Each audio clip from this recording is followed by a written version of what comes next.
Welcome back to our channel. Today is a fantastic day to dive deep into the messy, infuriating, and utterly captivating world of Port Charles. I need to talk about Jason Morgan and Britt Westbourne because what I am seeing on screen right now is driving me absolutely insane. But for once, it is actually in a good way. The spoilers and the leaks are pointing to Jason returning to Port Charles after his trip with Danny and immediately icing Britt out. He is going to drop her, he is going to sideline her, and half the fandom is already screaming about how Jason is a jerk, how he is reverting to his old robotic ways, and how Britt deserves better. But can we be completely honest about this for a second? Jason is not being a jerk. Jason is finally acting like a father, and if you do not understand the structural necessity of this move, you are not paying attention to the story the writers are actually telling. Let us look at the reality of the situation. Sam McCall is dead. I am going to say that again because the weight of it needs to anchor everything we discuss. Sam is gone. That leaves a massive gaping hole in the fabric of this show, but more importantly, it leaves Danny Morgan without his mother. Danny is not just some background kid anymore. He is a teenager. He is impulsive. He has the Morgan danger gene running through his veins, combined with that reckless McCall streak that Sam always tried to suppress but could never fully hide. Danny is a ticking time bomb of grief and adolescent rage, and he needs a rock. He needs a father who is completely, unequivocally present.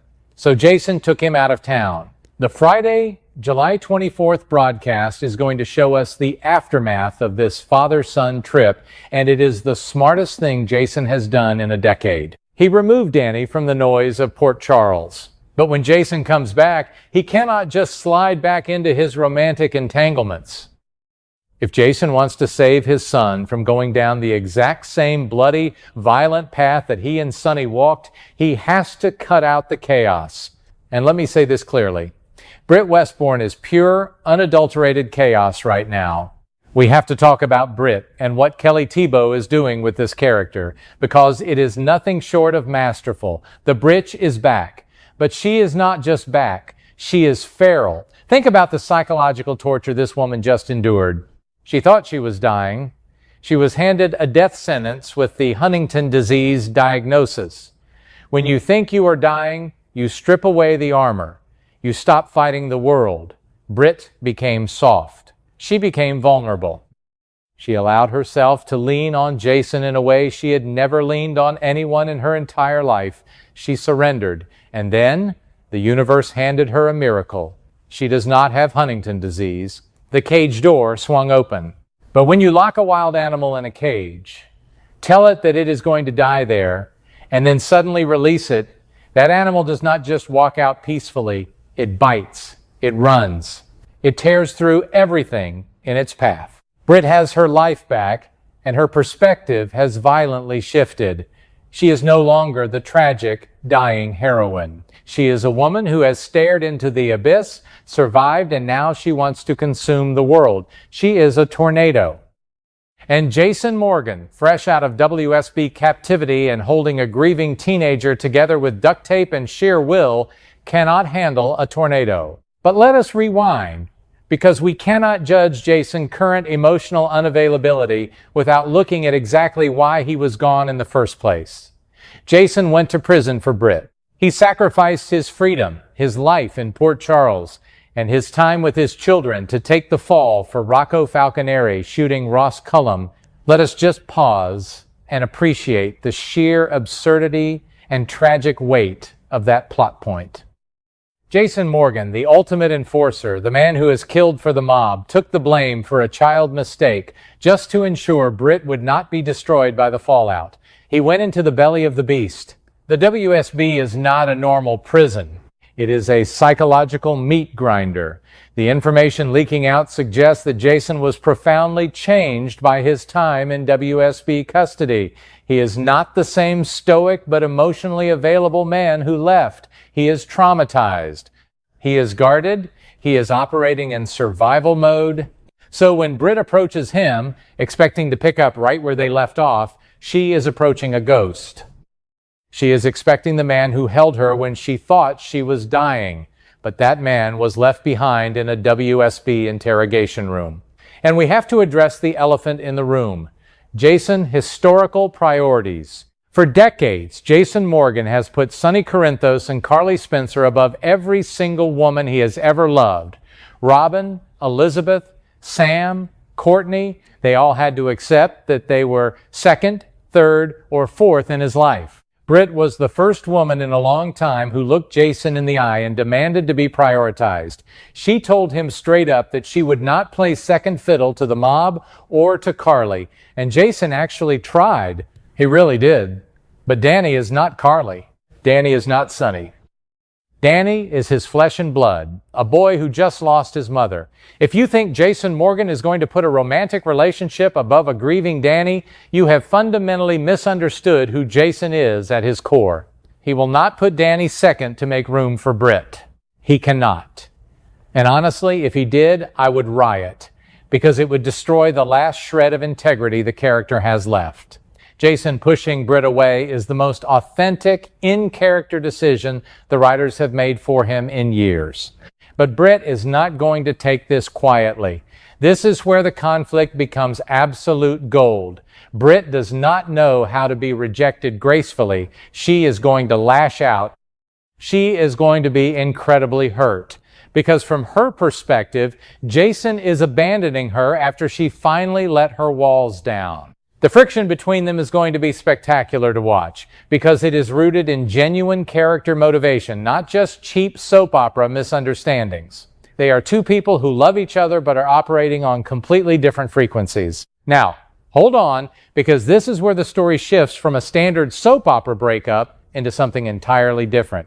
And this is why I am actually excited about the summer canvas. The spoilers are dropping massive hints that there is a much darker reason for Jason pushing Britt away. It is not just about Danny. It is not just about his trauma. It is about the WSB. Am I supposed to pretend that the WSB just let Jason Morgan walk away without strings attached? Absolutely not. The leaks are suggesting that Jason is being controlled. There is a new insidious WSB plot in motion, and Jason is right in the center of it. He is being manipulated, blackmailed, or perhaps even conditioned. His coldness toward Britt might not just be a father protecting his son. It might be a soldier protecting the woman he loves from a shadow organization that is holding his leash. If Jason is pushing Britt away to keep her out of the WSB crosshairs, that changes everything. It reframes his entire return. He is not a cold jerk. He is a martyr playing a dangerous game of chess. And this is where the storytelling gets brilliant. Because who is the one person in Port Charles stubborn enough, smart enough, and ruthless enough to see through Jason's stoic facade? Britt Westbourne. Britt is going to figure it out. She is going to realize that Jason's return and his bizarre behavior are tied to a dark WSB agenda. And when she does, the dynamic completely flips. For 30 years, Jason Morgan has been the knight in black leather. He rescues the damsel. He shoots the bad guys. He takes the hits. But this time, Jason is the one in trouble. Jason is the one who needs saving. And Britt is going to be the one to do it. I cannot overstate how much I love this structural flip. Having Britt step up to rescue Jason is exactly the kind of character evolution this show needs. It gives Britt immense agency. She is not just sitting around crying over a man who dumped her. She is actively investigating, uncovering a conspiracy, and preparing to go to war with a global intelligence agency to drag her man out of the fire. This is how you write a strong female character. You do not just make her snarky, you make her competent and dangerous. Think about the narrative symmetry here. Jason went to prison to save Britt from the fallout of Rocco mistake. He sacrificed himself for her. Now, Britt has to risk her newly reclaimed life to save him from the consequences of that sacrifice. This is how you forge a super couple. You do not just have them go on dates at the Metro Court. You put them through the absolute crucible. You make them bleed for each other. If the writers actually follow through with this WSB control plot, it will validate every frustrating moment of Jason return. It will explain the distance, it will explain the harshness, and it will set the stage for an explosive reunion. When Britt finally breaks through whatever hold the WSB has on him, the emotional payoff is going to be massive. It will prove to Jason that Britt is not just a liability or a tornado he has to manage. She is a partner who can stand shoulder to shoulder with him in the darkest parts of his life. But the writers cannot rush this. They have a terrible habit of setting up incredible high-stakes plots and then resolving them in 3 episodes because they get bored. I am begging the writing team, let this breathe. Let Jason be cruel to Britt. Let Britt be furious. Let the audience feel the sting of the rejection. We need to believe that they are truly broken up before Britt starts putting the pieces of the WSB puzzle together. The longer the build-up, the sweeter the payoff. And when Britt finally goes into action, do not tone her down. Let her use every dirty trick she learned from Caesar Faison and Liesl Obrecht. If she is going up against the WSB to save Jason, she needs to be absolutely ruthless. I want to see the Britch weaponized for love. I want to see her tear through the WSB operatives with the same ferocity she uses to tear through the hospital administration. That is the character we fell in love with, and that is the character Jason needs right now. So, to everyone panicking about Jason dumping Britt on July 24th, take a breath, look at the board. The pieces are moving into place for something much bigger than a simple breakup. This is a story about trauma, parenthood, sacrifice, and ultimately a rescue mission that is going to redefine both of these characters. The summer in Port Charles is heating up, and if the writers hold their nerve, this Brayson storyline is going to be the undisputed anchor of the entire show. I am strapped in, I am furious, I am excited, and I will be watching every single second of it.